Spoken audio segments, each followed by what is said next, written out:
How to change country on Netflix Android.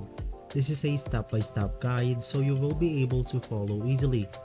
Even though that this tutorial is for Android, this can also work for the iOS devices.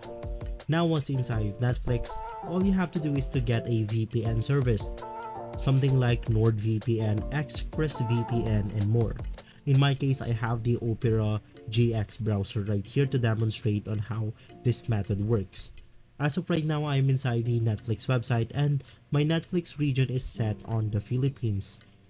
Now if I go ahead and connect to a VPN service, and refresh the page right here, it will change my region into something else. Since I'm connected through Europe, it is then changed to Sweden. You can just go ahead and change to a country that you want to change into.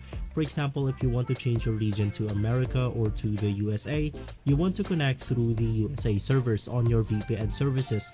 Now there are a lot of VPN services out there, so you can just go ahead and choose one. If this video has been helpful for you, please consider by liking and subscribing. I'll make sure to see you again next time. And as always, thank you.